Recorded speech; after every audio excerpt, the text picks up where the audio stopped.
Hello, today we're going to talk about a couple of the updates that we've done to the system. We just want to do a little video to demonstrate some of these updates that we've done recently. Next thing we want to look at is the improvement we did to the field tech efficiency.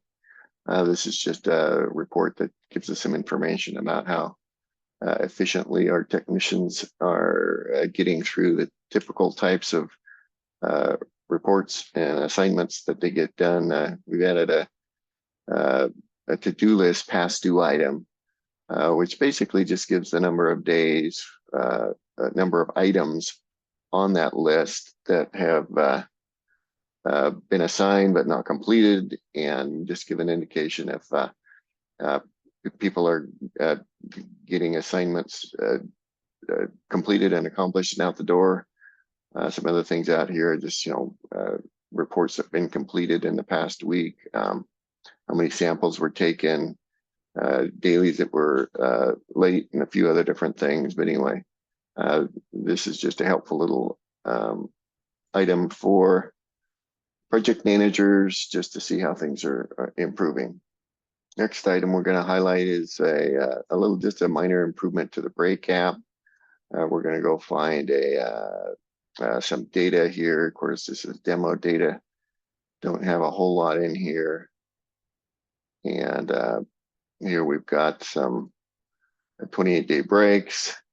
The thing we've changed is just a red background if we don't have a calculated PSI value that meets the required value.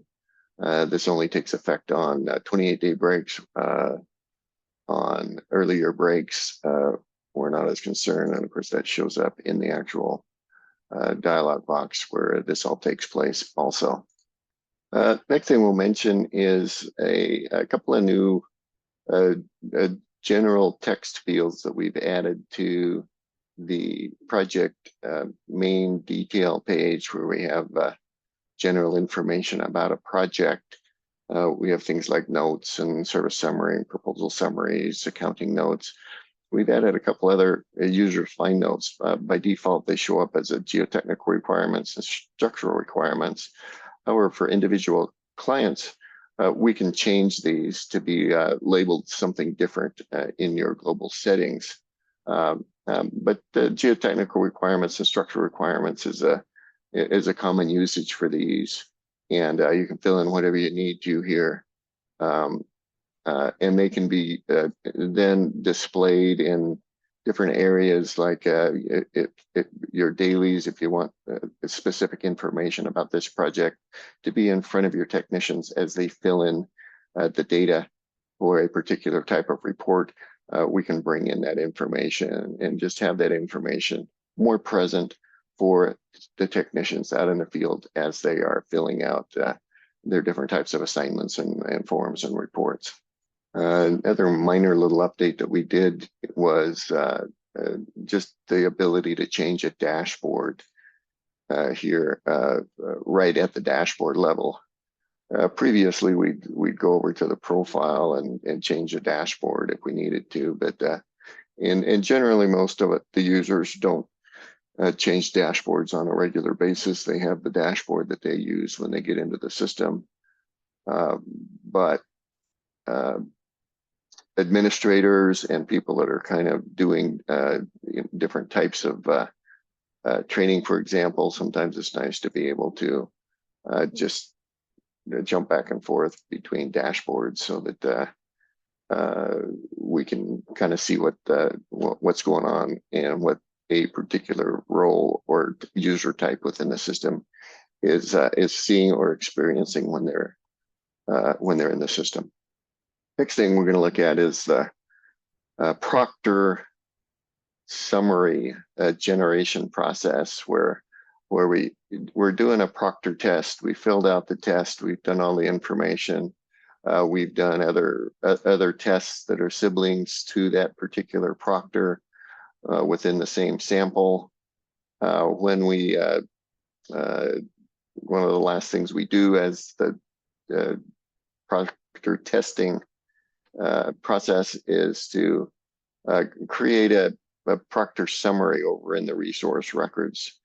And this little dialog box now gives you better information as to what data is needed and which items, what information is actually being collected and put into that proctor summary data. So we collect data from the proctor record, we collect data from the form record, which is the parent to the proctor test that's being done, and then we pull data from sibling records that may or may not be available, and those all show up here. And I give you a good idea of what data is going to go into that proctor summary record. If something's missing, we can cancel and go back, or we can proceed here.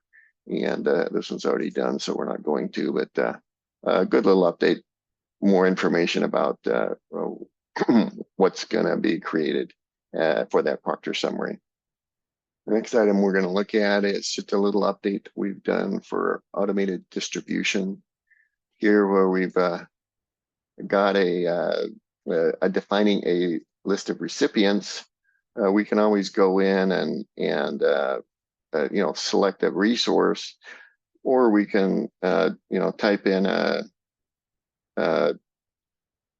some name that we just got some random email that isn't a resource. We can type in whatever email that is, and we were having a problem where people would try and just cut and paste lists of emails from Outlook or something like that, and try and paste all of those in here at once. The system can't handle that, so we've kind of done some bulletproofing so that the emails that we do send in here have to be at have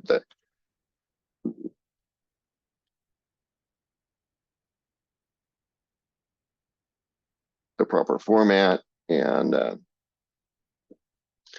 as long as you've got that, if you don't have the proper format, it won't let you put those things in.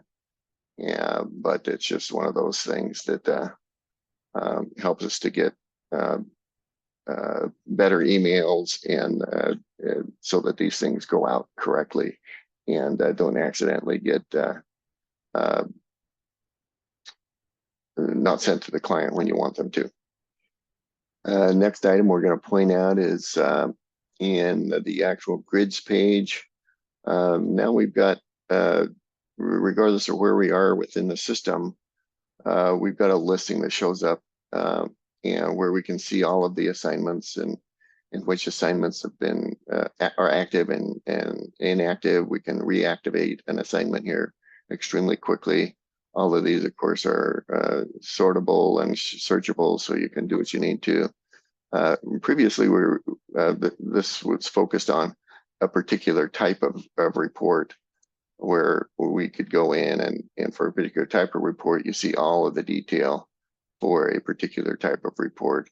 But now we've got the ability to, wherever we are within the system, we can go in and look at the grids and be able to kind of just see that, all of the grids for this particular task, or all of the different assignments for the reported for the particular project itself. These can be dumped into CSV. These grid listings are a really good way to see data in a tabular format and be able to do some analytics when you need to. Next item we want to look at is on the project manager's dashboard. And we're down here with the concrete to strength cylinder sets to be approved listings.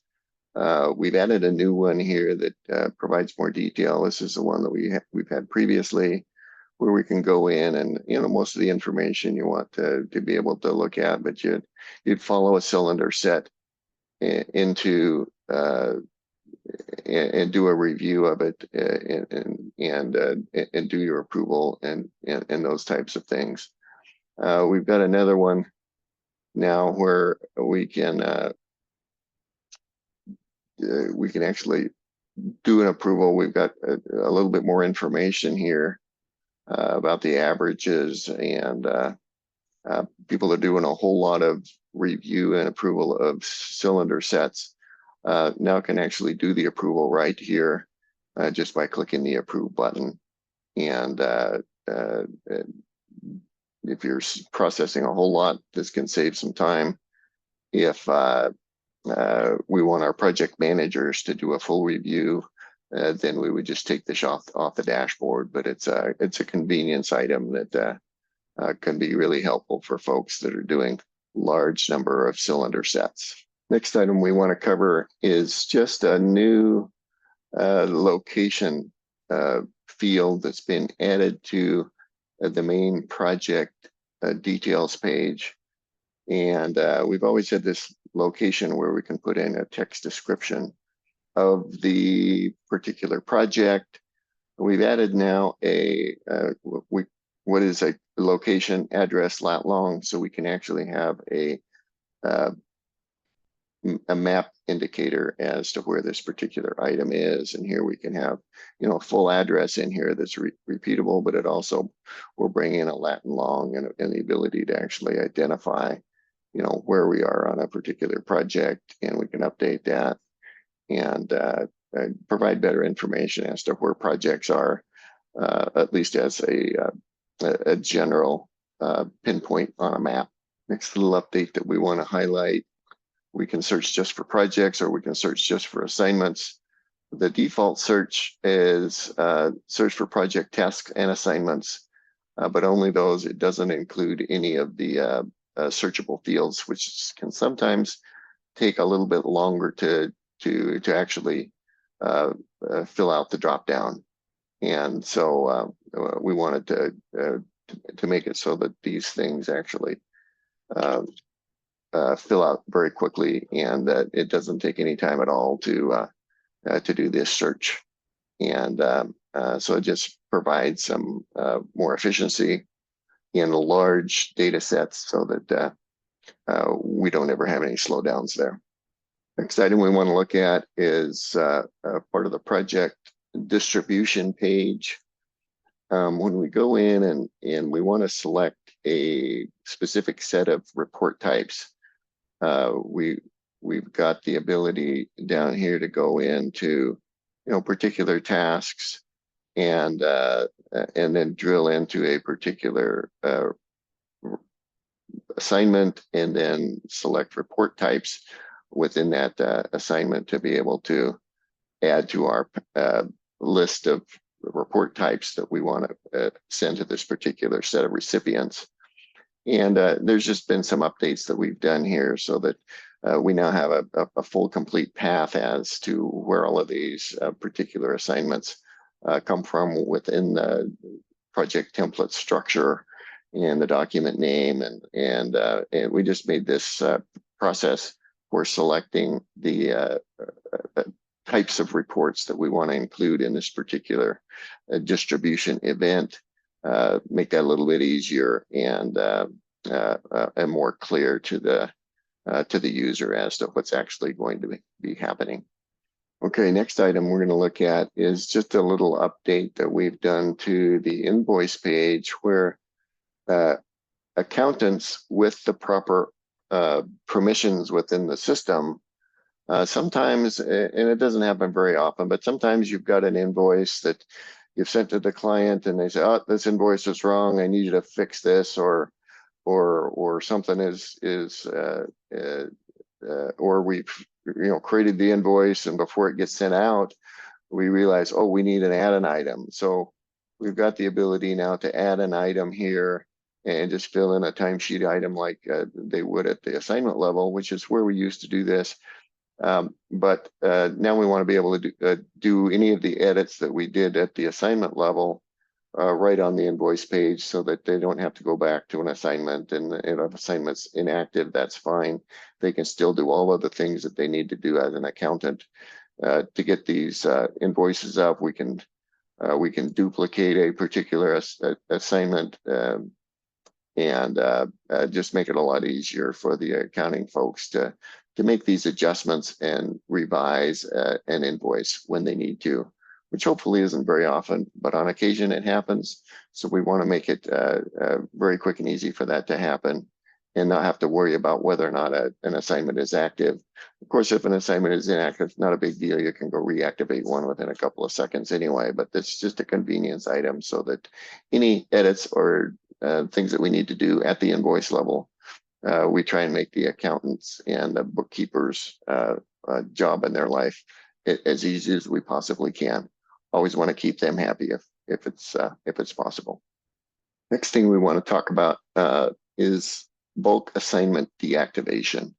As we're working on a particular assignment and we go through the approval process, everything is done, it's been sent to the client, and it's kind of performed the useful life of a particular document.